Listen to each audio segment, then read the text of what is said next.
Wizards, Necromancer Extraordinaire. Welcome to the Wizard Manse.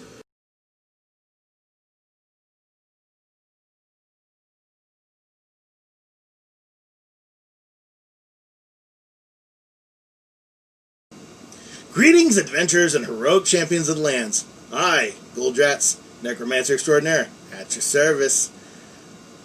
So, clearly you're interested in mysterious adventures in the shadows of gothic horror. And that's why this week we're talking about Mind's Eye Theater, Masquarade, and other affiliated properties. But I must, in accordance with the Dark Pact of White Wolf Games, that this is not original White Wolf content. This is content of a fan under fair and acceptable use of the White Wolf Dark Pact, and this is not the intellectual property of Paradox Interactive AB. Now that that's aside, Dark Pact has been cemented. We are good. Again, White Wolf is not a sponsor of mine, although White Wolf, if you're out there and you'd like to sponsor me, I would love that. But so, again, the Masquerade, Mind's Eye Theater, this is an early version of Vampire the Masquerade, earlier version. And this is the live-action role-playing rules. They have a dice game, but we're going to focus more on the live-action role-playing game. And here's one of the official books. You've got source books for the Camarilla and the Sabbat. And they have an Anarch book, too, but I do not have that one. And it's not in my collection.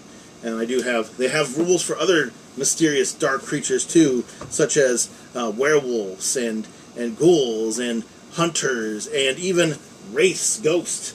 And, you know, it's such a underground game, but so insanely popular in the underground that it's had a television series, Kindred the Embraced, and a couple of video games, Vampire the Masquerade Bloodlines, which is getting ready to have a sequel released, gosh, some 10, 15 years later after the release of this original game of Vampire the Masquerade Bloodlines. So, we'll take a deeper dive here in a second. And here we are behind the Dungeon Master screen yet again. We're going to go again in guerrilla mode. We've got a lot going on here. So I want to start with the main piece de resistance of what we're looking at here, which is the thing that started this whole desire to do this episode, which was a recent acquisition in Uberdemon and Mine's collection that we're curating here. And this is the Mind's Eye Theater, the Masquerade box set, and as you can tell, this one is specific to vampires. They had books around this time too, that were big hardcover, hardbound books, but this is kind of like a starter kit, as it were, right down to including some of the theater props, because this is the live-action role-playing version of the game, or LARP, L-A-R-P, which means you can dress up in your character. In fact, it's encouraged, and you do rock, paper, scissors for checks, and instead of rolling dice, there are certain symbols you use with your hands to display certain statuses in the game, like, hidden, or, you can see certain things about another person's character. And this was $10 at a consignment shop in the area, and the only thing that was missing from this box set for $10 was the anklet necklace, which, it would have been nice to have, but I'm not going to squabble over $10 for it missing an anklet necklace. I'm happy with the set. It's playable. That's all I really care about. So let's go ahead and rip into this thing, like a vampire ripping into his prey's neck. We'll do that. There we go. That'll work. So you can see here, it even has the vampire fangs and old, probably. I won't put these blood capsules in my mouth knowing how old they are. This box set's from the early 90s. I'll flip a paper here. Let's see what we got here. Let's read this aloud. Caution. Blood capsules contain lactose and should not be used by individuals with allergies to milk or other dairy products. Blood isn't made from cow's milk. Apparently this is, though, so if you have this set and you're lactose intolerant or allergic to dairy products, stay away. Let's see what else we got in here. So these are the actual playable components. So you have here, these are character sheets, good for printing, keep them nice. for future generations to enjoy this box set. This is an ad of sorts, it looks like. Yes, this is an ad for, looks like a fan club of sorts for the Camarilla. This is in-box errata, so adjusted values. It's kind of like the old equivalent of a Day Zero patch. This is before Day Zero patches were a regular thing in gaming on computers, by the way. Just want to call that out there. This Book of the Damned, this is kind of an introduction to the world of darkness from back then. And this is a one-shot type adventure deal, Unto the Not So Gentle Night, as most vampires can't walk around during the day. There are some who can. Older generations of vampires can walk around during the day. This is a storybook. This is for storytellers. So in this version, in this game, the live-action role-playing, there's a storyteller. And depending on the size of your game, you may also have what are called narrators, which are kind of like judges or help people around the rules if there's a conflict or questions. You got your character book. Oh, what are these?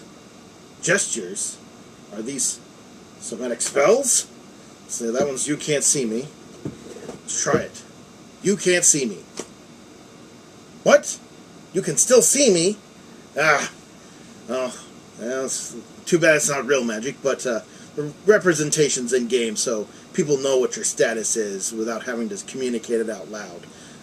It's part of the fun of the game, and tests are done with rock, paper, scissors in this version of the game. And again, there's a dice version where you actually roll dice. This box totes that you can get your friends playing within 15 minutes, and these are quick digest sheets about gestures to use, how the game mechanics work, the clans of the vampire, and all that stuff. We'll look at that here in a second. A poster of sorts with great Tim Bradstreet art on it, and a shirt offer. Rather than opening that big messy thing of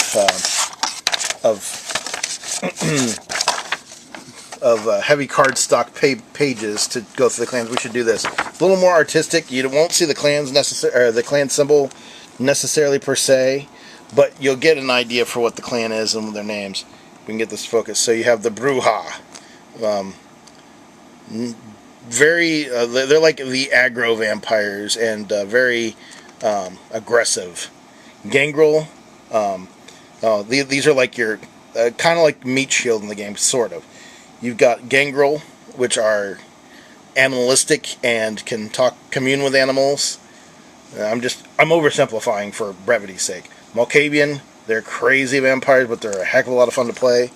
Nosferatu, just like the Nosferatu from the old silent film, hideous in appearance, ghoulish looking, cannot go out in the open at all. Can have ways to go out in the open though, but tend to stay in the shadows more than other vampires. Toreador, very artistic, very social. Tremere, very these are wizardy type vampires with some very interesting spell-like abilities. They have access to an ability called thaumaturgy, which is blood magic. Ventru, noble, ruling bodies. So there's a hierarchy in the vampire world where each city has a prince, and that prince they use even like I've heard of a prince being a female in this game as well. There are female princes, quote unquote, and they have enforcers, and there's a whole hierarchy behind that.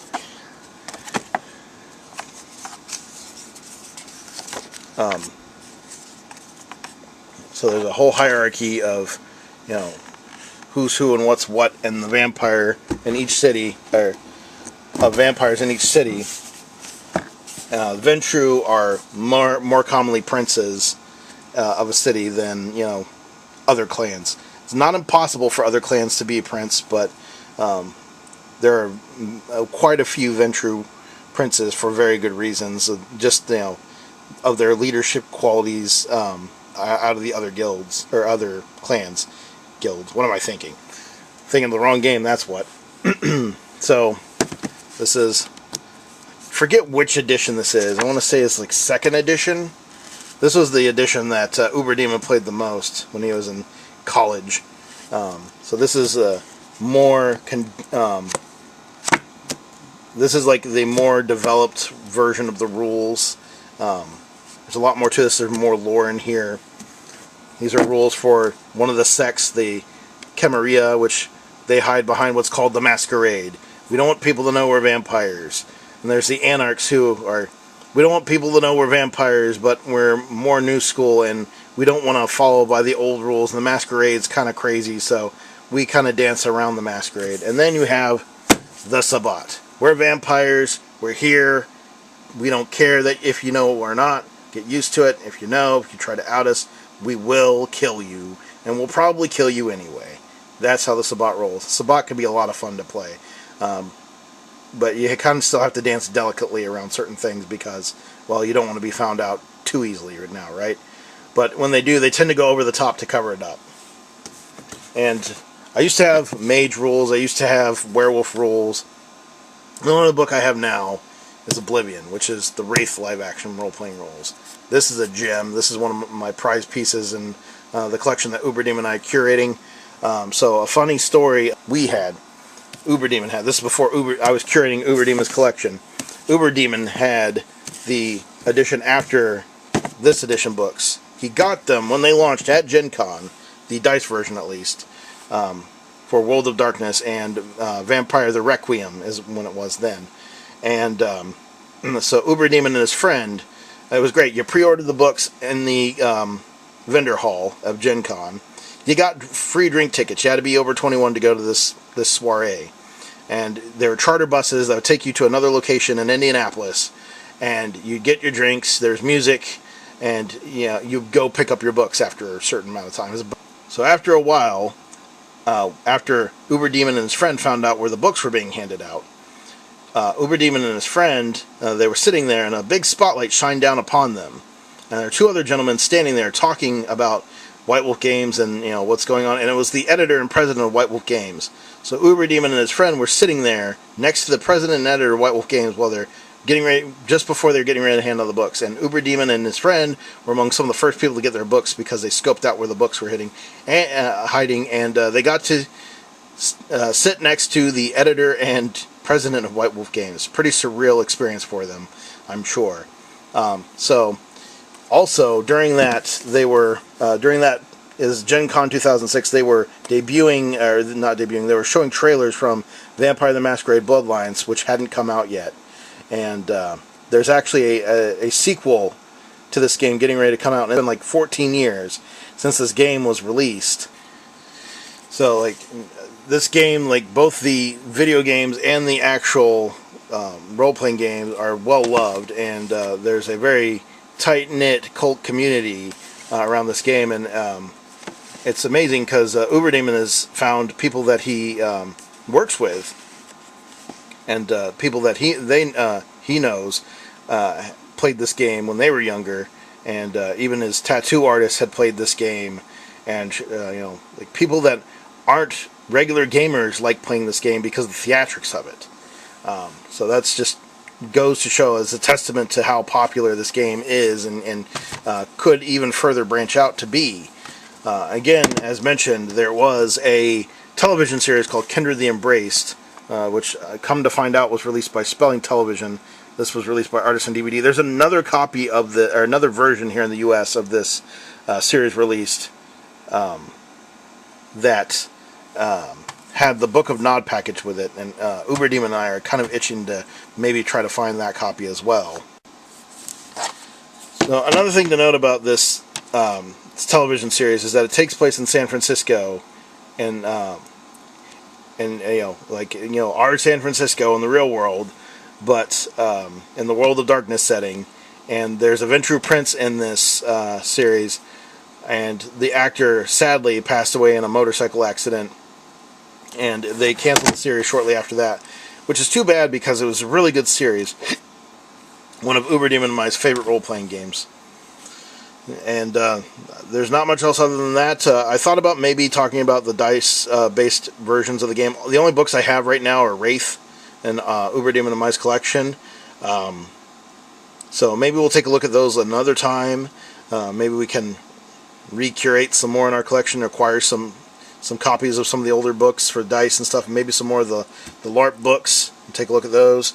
I am really excited for the sequel to Vampire the Masquerade Bloodlines coming out. And I mean, it's going to be coming out from what it looks like on many platforms.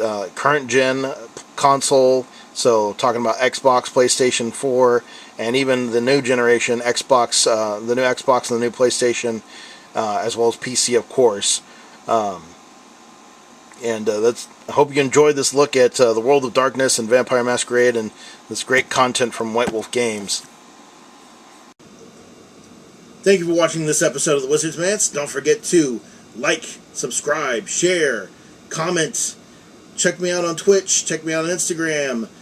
Donate to Patreon. Tip me on Twitch if you're so inclined. But the sharing and the non-monetary ways of helping me are just as helpful. So don't feel obligated to pay me money, but if you can, I appreciate it.